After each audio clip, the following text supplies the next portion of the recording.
boa tarde. Estamos ao vivo do plenário para a primeira edição do Jornal da Alerj. Hoje a minha convidada é a deputada estadual Tia Ju, que é presidente da Comissão de Defesa da Criança, do Adolescente e do Idoso aqui da Alerj. Eu vou conversar com a parlamentar sobre projetos que ela apresentou aqui na Assembleia Legislativa sobre esses assuntos. Bom, deputada, muito obrigada pela sua participação hoje aqui comigo na bancada. E eu queria começar falando de um projeto da senhora e do deputado Conte Bittencourt, que é o Lar para Todos. Como é que funciona na prática? É para crianças e adolescentes, né? Isso. Como é que isso funcionaria? Na verdade, esse programa é um incentivo de apadrinhamento, né? É um trabalho realmente conjunto meu com o deputado Conte Bittencourt, junto à frente parlamentar em apoio à adoção. O apadrinhamento, ele vem criar um vínculo dessa criança abrigada com outras pessoas. Porque o que acontece muitas das vezes, as crianças que vão atingindo a idade a partir dos 8 anos, já fica mais difícil a adoção. E a gente começa a se preocupar com essa criança, e até mesmo com o adolescente, a questão de passar-se o tempo, ela pode possivelmente ser ou não ser adotada, e ela não criar vínculos com ninguém. Quando ela sair desse abrigo, quem ela pode procurar? Quem ela pode recorrer? Ela pode ter o apoio desse padrinho afetivo que ela vai passar a ter, né? Ela cria um vínculo familiar, não constante, mas corriqueiramente com alguém que vai trazer a ela alguma referência. Esse padrinho, ele pode buscar essa criança no abrigo, em datas festivas? Isso, ela pode estar procurando em datas festivas, finais de semana, passear com essa criança, com esse adolescente, levar ao cinema, ter atividades de padrinho mesmo, como a gente faz com os nossos afiliados, de levar ao teatro, ao cinema. Essa criança acolhida vai, através desse programa, ela vai ter esse acolhimento, esse apadrinhamento e essa afetividade com alguém que ela começa a criar laços. E quem sabe, né, pode até trazer o direcionamento para uma futura adoção mais tarde. Com né? certeza. A senhora fala dessa ligação afetiva, mas é bom também para a criança na formação cultural dela, porque a criança fica no abrigo, ela nunca vai a um cinema, a um teatro, ela não vai à praia. Então isso também trabalha muito na formação dessa pessoa. Com certeza, contribui muito na questão da formação desse indivíduo, dessa criança, desse adolescente, a questão do ser social, né? Ela começa a compreender-se como um ser parte da sociedade. Não simplesmente uma criança abrigada, que está ali abrigada pelo Estado, pelo município, mas ela passa, de certa forma, em alguns momentos da vida dela, a ter referências sociais, né? Passa a ser um sujeito social também. E isso é muito bom para o desenvolvimento psicológico dessa criança. O afetivo, a afetividade, o abraço, o beijo, o carinho. Nós sabemos que os cuidadores tentam o máximo, tem muitos que são apaixonados pela profissão e tentam passar isso, mas nada mais gostoso e mais saudável do que o convívio familiar. Agora, a senhora visitou abrigos já para saber como essas crianças são tratadas. O que a senhora encontrou nesses locais? Bem, eu tenho visitado sim alguns abrigos. Na comissão, a gente recebe denúncias por telefone, denúncias anônimas, e o nosso papel quanto parlamentar e presidente da comissão é exatamente ir ao encontro desse equipamento e verificar a veracidade dessa denúncia, né?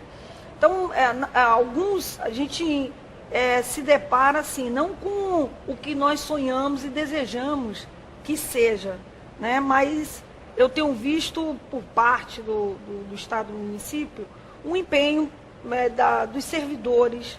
A gente fica ali em alguns momentos, são visitas que não são pré-agendadas, são visitas surpresas, então não tem como se criar um clima, um ambiente diferenciado do corriqueiro do dia a dia, né? E a gente se depara, eu fico até feliz em ver alguns servidores psicólogos, as cozinheiras, fazendo a comidinha com tanto amor e carinho. Isso nos traz a felicidade, porque a criança abrigada, ela já tem aquela falta afetiva do carinho da mãe, do pai. Eu fico a imaginar, às vezes, a gente acorda, nós que fomos criados no seio de uma família, acordamos à noite assustado. Toda criança tem sonhos, pesadelos. E no primeiro grito, a primeira coisa é o pai, a mãe, familiar, né? O abraço apertado, filho, eu estou aqui. E essas crianças, eles não encontram esses adolescentes também. Então, o mínimo que eles podem ter é o carinho daqueles servidores ali, né? E isso eu tenho notado, não posso deixar registrado, os abrigos que eu tenho ido, a gente vê o carinho, sim, de diretores, assim, a atenção de adolescentes que estão abrigados, que têm alguns problemas psiquiátricos, e eles dão atenção com carinho, com amor. Não observei nenhum maus tratos, pelo menos até então, nos que eu tenho visitado, maus tratos a eles. Uma relação muito boa de afetividade dos adolescentes ali acolhidos com os servidores, né? Então, os abrigos precisam melhorar a estrutura física, isso é fato, eles precisam melhorar. As instituições precisam melhorar para que dê um ar mais de lar possível. E esse projeto, né, do apadrinhamento daria uma cara mais de família para essas crianças. Exatamente. Né? Viria dar esse suporte que o abrigo em si não pode trazer. Né? Esse programa do apadrinhamento vai trazer essa afetividade, essa proximidade com alguém, uma referência de família. Esse adolescente, essa criança pode dizer assim, eu tenho um padrinho. O meu padrinho vem me buscar amanhã.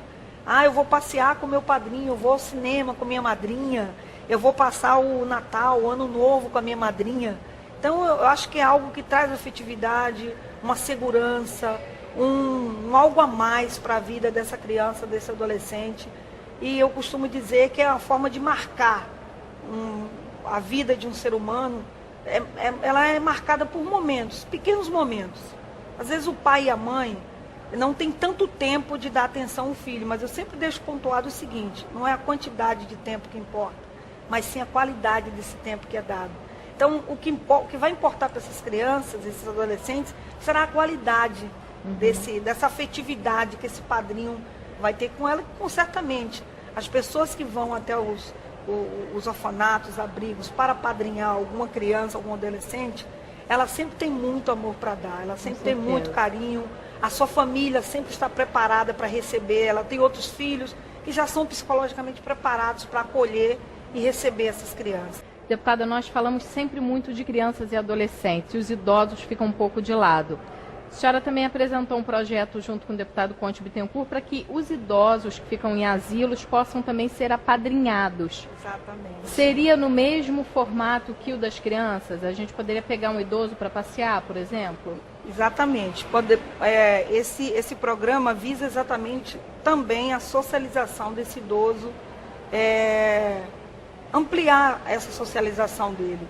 Porque hoje em dia é muito comum, infelizmente, eu falo isso com tristeza, de vermos os idosos sendo abandonados pelas suas próprias famílias em instituições. Então nós temos casos de muitos idosos que eles têm família, mas que não aparece há meses, há anos, enfim. E esse idoso fica acolhido ali naquela instituição, sem um direito a uma socialização, um convívio, só as visitas que as pessoas fazem, né, às instituições ali local. Então, o objetivo desse programa é exatamente poder favorecer esse idoso também com a participação em família, uma família adotiva, no caso, apadrinhada, né? Uma família que vai apadrinhar esse idoso, que possa passear com ele, que possa levá-lo em feriados, em datas comemorativas, para o convívio da sua família, com almoço em família, poder desfrutar de carinho de netinhos que vai apadrinhá-lo como avô e desfrutar desses momentos que hoje ela já não desfruta com a sua família, ou que desfruta muito pouco e vai ampliar para esse idoso. Isso vai trazer afeto, carinho, mais alegria para esse idoso, porque o que nós vemos muito quando fazemos visita às instituições que acolhem os idosos é uma tristeza muito profunda pelo abandono da família. Qualquer visita que chega, eles ficam numa felicidade enorme. Muito, eles ficam assim eufóricos de felicidade. Alguns trazem consigo tanta amargura que não quer ver ninguém, já entrou assim em um estado de depressão, porque se encontra triste, sabe que tem filho, que tem neto, que tem sobrinhos e que ninguém os visita, só eles até comentam, só os estranhos vêm me ver. Não, e tem casos piores, deputada, que eu já tive informação de que algumas pessoas são internadas, são abandonadas no hospital e os familiares deixam o endereço e telefone errado. Então, depois que eles são liberados do hospital, eles precisam ir para um asilo. Exatamente. E aí não tem contato nenhum mais com a família, né?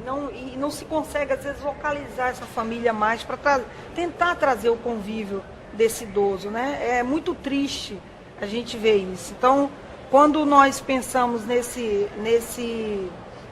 projeto de lei, foi exatamente tentar trazer esse resgate para esse idoso. Com certeza vai trazer benefícios para ele, vai trazer benefícios para a sociedade também, porque os idosos eles trazem consigo uma gama de informações, de experiências fantásticas, que favorece também a família que vai apadrinhá-lo, né? Uma vida inteira de experiências para contar. Com certeza, né? Com certeza. Agora, deputada, antes de encerrar, eu queria falar de um outro projeto que a senhora apresentou, que é para estimular a prática de esporte em clubes. Hoje os jovens, os adolescentes principalmente, eles se afastaram um pouquinho dessa vida saudável, principalmente smartphone, computador, eles preferem do que a prática de esporte. É um projeto importante nesse momento, né? Com certeza. O que nós observamos, e até o Ministério dos Esportes fez um levantamento diagnóstico de como o Brasil está sedentário. E isso inclui crianças, adolescentes e idosos, que com o passar da idade, o sedentarismo vai aumentando cada vez mais. Chega a ser 22%, 30%, se eu não me engano agora, na fase da terceira idade. Então, os adolescentes e as crianças estão mais sedentários no Brasil, é preocupante. 45,9% da população brasileira é sedentária. Uma parte dela, uma boa parte, tem consciência de que é sedentária, de que precisam se movimentar, mas não tem estímulo, não quer, não tem necessidade, não tem prazer para a prática do esporte. Isso é prejudicial para o país, rede de saúde pública também daqui a uns anos. Se não pensarmos em algo que venha estimular isso, para que a população se estimule a prática. Quando a gente fala prática de esporte, é uma prática de atividade física, uma caminhada, uma pedalada de bicicleta ao ar livre. Nós sabemos que hoje, principalmente no Rio de Janeiro, em algumas áreas, está muito perigoso, mas a gente vê também que as pessoas continuam saindo das ruas. Então, possível, né? Praticar um esporte, nem que seja uma caminhada. É possível, ainda que seja um subir e descer de uma ladeira, isso favorece muito. E as crianças e adolescentes é preocupante, os idosos também, porque se não estimularmos, hoje as crianças não saem mais para brincar como nós brincávamos, de pique-esconde, de queimado, eles preferem realmente jogos eletrônicos. E quando a gente estimula a prática esportiva nessa faixa etária, a gente estimula uma série de fatores que não só o físico, psicológico, autoestima, o sono melhora. É benéfico para tudo, né?